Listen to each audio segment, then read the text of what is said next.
Hello and welcome back to the Jobless Bum YouTube channel. Today we are going to be doing another installment in our country flag tier list series of videos, and today we are going to be ranking the flags of Asia. So let's get into it. So to be ranking these flags in our tier list today, we are going to be using three criteria. The first criteria is the colors on the flag. Do they work? Do they not work? Is it aesthetically pleasing? Number two is the design on the flag. Does it work? Does it not work? Is it aesthetically pleasing? And then number three is the overall uniqueness of the flag. Is it iconic? Could I recognize the country just based on the flag? And are there other flags that are similar to it that make it less recognizable? And without any further ado, let's get straight into the list. All right, starting out with our F tier, the worst of the worst in terms of the Asian flags. We do have three that I'll lump together. We got UAE, Jordan, and Kuwait, I believe. They're all pretty much look the same, pretty unrecognizable between the three, in my opinion. And they all have that basic red, black, white, and green color scheme, which I don't like. It's like, it kind of looks like Christmas colors, which is kind of ironic, considering that they're all Muslim countries. Moving on, we do have the Afghanistan flag. Again, I really don't like that red, black, and green color scheme. I just don't personally think it's that aesthetically pleasing. Then we do have Indonesia and Singapore. They both are just red and white, pretty basic. We do have that crescent and stars on the Singapore flag, which kind of brings some spice to the party, but not enough for me to put it above F tier. And then last, but actually, I was going to say last, but certainly not least, or last but not least, but these are actually the worst flags. So we do got Syria, Iraq, Yemen, and Egypt in no particular order, mostly because I couldn't recognize them if I didn't look at what the flags were beforehand. But they're pretty basic. We do got some flair in the middle of the flags, but again, I really don't like the red, white, and black color scheme, so that's really bringing it down for me in terms of ranking them high on this list. Moving on to our D tier, we do have Iran and Tajikistan. By the way, if I do mispronounce a country here and there, let me know in the comments if you have the correct pronunciation, but don't stress too much. And I'm sorry if I do mispronounce a country, but we do have Iran and Tajikistan in the D tier. The red, green, and white, again, I really am not partial to, I guess, green in these contexts of the colors. I just don't think they look very good, and that's mainly why they're down in the D tier, but they're above. They're not, like, completely horrible, so they're not in the F tier. Then we do got one that might be a bit controversial because it is a pretty iconic flag, but it's very simple. Is the Japan flag. It's literally just a red circle on a field of white, and it is iconic. And I know there's a meaning, you know, the rising sun, but it's just not good. And the fact that I put it in the D tier and I didn't put it in the F tier is based solely on how iconic it is. Then we do have the Maldives, which, unlike its locale, is really not that outstanding or unique of a flag, and it kind of looks similar to some other flags, but in a different way, right? We got that crescent, those red and green colors, so it looks unique when put against the others in terms of design, but it's just not cutting it for me. And then we do have Oman, doing something unique with the stripes. Kind of looks like the Belarus flag, but I really don't like the red, green, and white to not be a broken record. Then we do have Bangladesh, which is kind of a similar situation to the Japan flag, although I will say that there's at least something more there than just the white in the background. We do got that green and red yet again, but it's a pretty simple flag. And we do have the Vietnam flag, which I gotta say, I really enjoy the flag. It's very aesthetically pleasing, but it's about as simple as you can get. You got the yellow and the red, the yellow star on the red field. So it's not very unique, but I had to not put it in the F tier, just because I think it looks good, and it's also very derivative of the China flag, which I think looks worse than the Vietnam flag, but they're both in the D tier. And then we do have the Thailand flag. It is just simple red, white, and blue, but at least the way they organize the colors on the flag actually kind of looks pretty cool. So that's why it's not in the lowest tier. It's actually in the D tier. All right, moving on to the C tier. We do have, first up, we have Laos. It looks kind of similar to the Thailand flag in terms of color scheme, but I actually like that white circle in the middle. It's pretty unique in terms of the rest of the flag, so that's why it's in the C tier. Then we do have the Philippines with that little sun on the side, and the triangle gives it some unique character, so that's why it's in the C tier. Then we do have Qatar and Bahrain, and they do look pretty similar to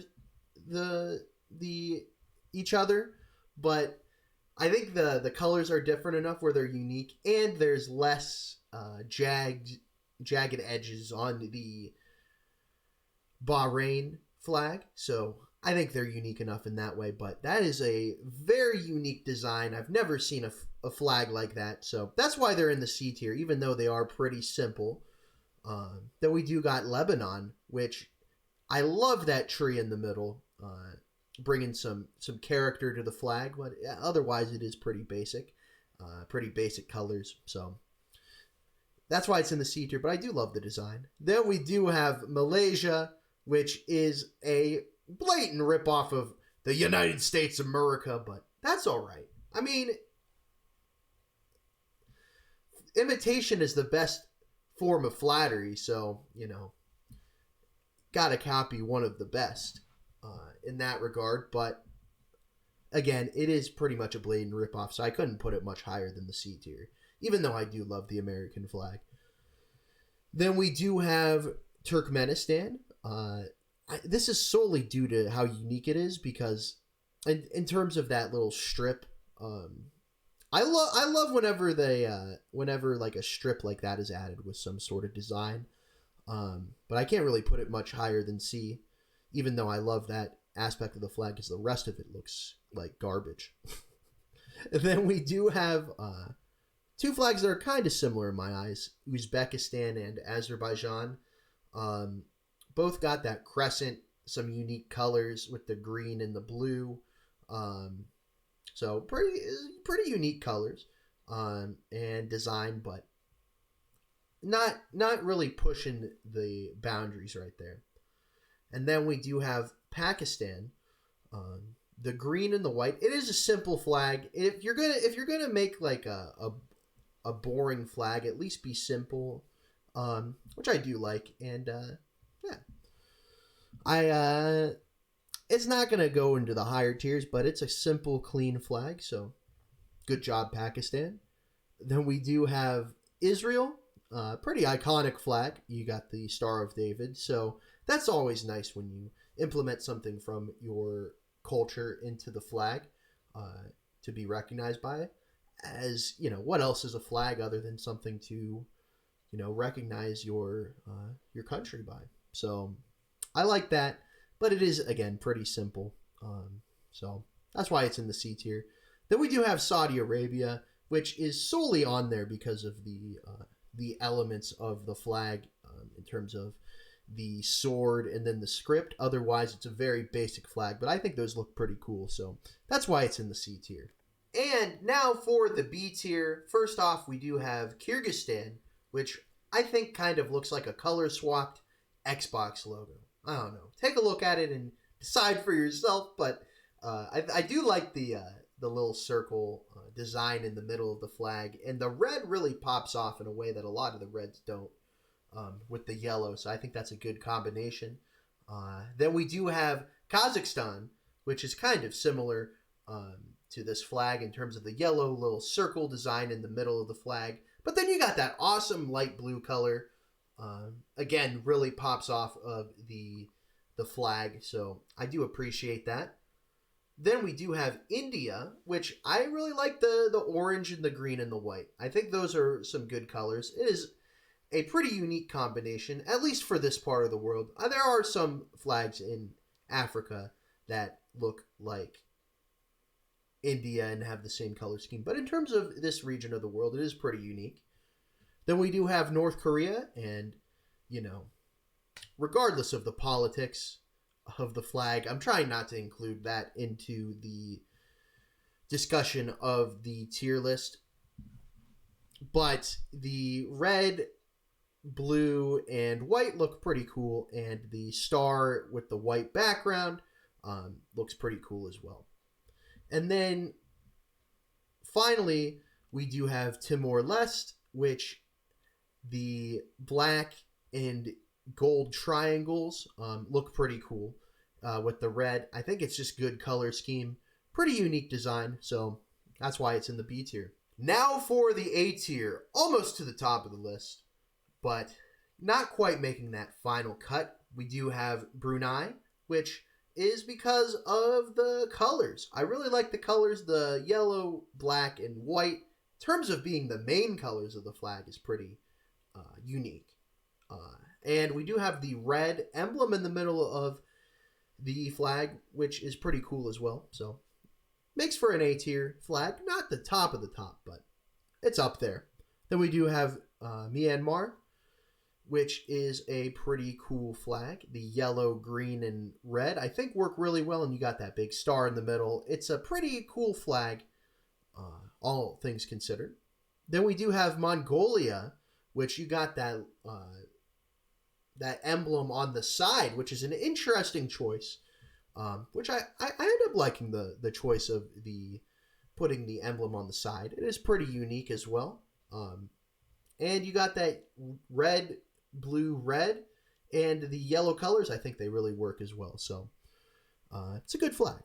Then we do have Georgia, which is next, and you got the crosses, which, you know, it would look pretty similar to the England flag, I will admit, if it didn't have those crosses on there. But it's pretty simple in terms of the flag, but it does look very, very good. And oftentimes you have to balance simplicity with, you know, trying to make a more expansive flag when you're making a flag. So I do appreciate the simplicity of the flag. And then finally, we do have Cambodia, which has a monument in the middle of the flag, which is pretty cool. I believe that's the Angkor Wat. If it's not, you can correct me in the comments. But it's pretty cool when you implement something from your culture, your country, into your flag. It's a representation of who you are as a country in terms of a flag. So I do appreciate that. And it's the moment you've all been waiting for. The tippity top of the list, the S tier. And first off, we do have Nepal. Now, this is a very unique flag in that it's not a rectangle. It's actually just two little triangles put together, which is very unique. So it had to be in the S tier. And I like the designs as well, but it had to be in the S tier for not being a rectangle. That's one of the most unique flags, in my opinion. Then we do have South Korea, which is very cool. You know, the yin and the yang, the balance, which is a pretty big part of Korean culture, I would say. And you got those little black lines on the side, which make it, there's enough complexity there, but it's also pretty simple and very iconic. So that's why it's in the S tier. Then we do have the Sri Lanka flag. You got a menacing, I want to say that's a lion, but I'm not sure. Whatever it is, a menacing animal with a sword. You got the unique colors as well, the orange, the green, the maroon, the gold. It just really looks cool. And finally, we do have Bhutan. And here's the thing. Anytime you put a dragon in your flag, I gotta rank it in the S tier. That's why I said that about the Wales flag, and similarly for Bhutan. I mean, it's got a freaking dragon in it, you know? How could I not mark it in the S tier? But also the yellow and the orange, or the orangish red, are pretty good colors as well. But you gotta put a dragon in the top tier. Thank you so much for watching the Flags of Asia tier list video. If you have any thoughts on the video, agree, disagree, or, you know, maybe you just want to say something else in the comments, be sure to drop a comment, and I'll definitely read them and respond to you. Also, if you did enjoy the video, I would appreciate if you subscribed and hit that notification bell so you never miss another one of my videos. I got some fun stuff planned, playing some games, some GeoGuessr, going to be doing some Sporcle quizzes in the future, and some other games to be announced will be played on the channel. So definitely subscribe if you want to see that content in the future. Also drop a like on the video. If you like the video, it helps me out. I just got to say it. And yeah, I really do appreciate you watching. Thank you so much. All my links are in the bio. And stay safe.